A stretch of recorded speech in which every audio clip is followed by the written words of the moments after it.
चाहिँ मैले हजुरहरूलाई चिज स्टोर गर्ने ठाउँमा लिएर जाँदैछु कस्तो हुन्छ के हुन्छ भनेर सिक्ने क्रममै छु म अहिले पनि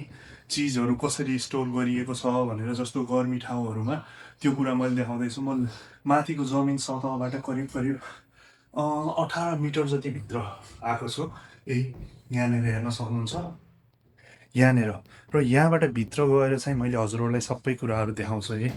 यहाँबाट हेर्न सकिन्छ मजाले भित्र चिजहरू स्टोर गरेको अब हामी भित्र जाँदैछौँ र यदि यो च्यानलमा हजुरहरू पहिलोपटक हुनुहुन्छ भने प्लिज डु सब्सक्राइब माथि उताबाट ट्याक्क माथि चढेपछि जमिनको लेभल आउँछ र यो भित्र तलपट्टि चाहिँ अन्डरग्राउन्ड हो है यहाँबाट भित्र स्टोर गरेको छ यो चिसो गराउनको लागि यानि कि त्यसलाई लामो समयसम्म स्टोर गर्नको लागि र अब चाहिँ भित्र गएर हेरौँ है त सबै र फाइनली म भित्र आइसकेको छु यो चाहिँ त्यो क्याबभित्र छिरिसकेपछि यस्तो छ यहाँको ठाउँ पुरै यो स्टोर गर्ने ठाउँ र अरू कुरा पनि म भन्दैछु हजुरहरूलाई यो हप्ता हप्तामा चाहिँ फर्काइराख्नुपर्छ हेर्न सक्नुहुन्छ यो विभिन्न किसिमको साइजको फ्रेमहरू बनाएर यसरी स्टोर गरेर राखिएको छ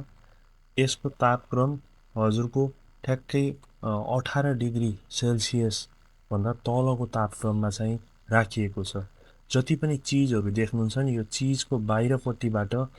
प्रोटेक्सन लेयर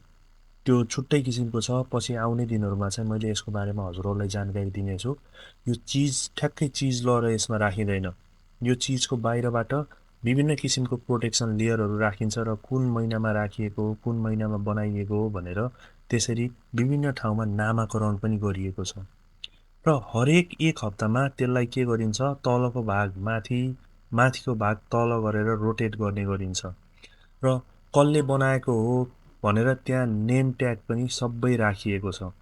र यसरी हजुरहरूले देख्न सक्नुहुन्छ एकदमै सेन्सिटिभ तरिकाबाट यसलाई प्रोटेक्सन गरेर राख्नुपर्ने हुन्छ टेम्परेचरदेखि लिएर ह्युमिडिटीदेखि लिएर सबै कुराहरू म्यानेज गर्नुपर्ने रहेछ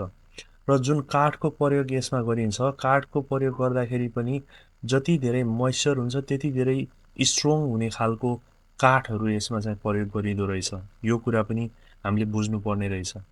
र यहाँनिर हेर्न सक्नुहुन्छ यी विभिन्न किसिमको चिजहरू कुन वर्षमा बनाइएको के गरिएको भनेर सबै कुरा त्यसमा लेखिएको छ र अझ अर्को इम्पोर्टेन्ट कुरा जति वर्ष भयो त्यति नै त्यसमा ल्याक्टोजको मात्रा एकदम कम हुँदै जाँदो रहेछ जसले गर्दाखेरि दुधहरूसँग एलर्जी भएका जति पनि कस्टमरहरू हुन्छ उनीहरूको लागि त्यो चिज चाहिँ एकदमै राम्रो मानिदो रहेछ र यसरी पुरै सही तरिकाबाट पुरै कुलर लगाएर यसरी चाहिँ चिजलाई व्यवस्थित गरेर राखिएको छ यहाँ हेर्न सक्नुहुन्छ मात्र कसरी स्टोर गरिन्छ भनेर मैले हजुरहरूलाई देखाउन खोजेको यसमा एन्ड फाइनली कस्तो रहेछ भिडियो कमेन्ट गर्न नबिर्सिनु होला नयाँ नयाँ कुराहरू मैले सिक्ने र हजुरहरूलाई देखाउने क्रममै छु र do comment and do subscribe र हजुरहरूको सब्सक्राइब कमेन्ट भनेकै बेलामा माया हो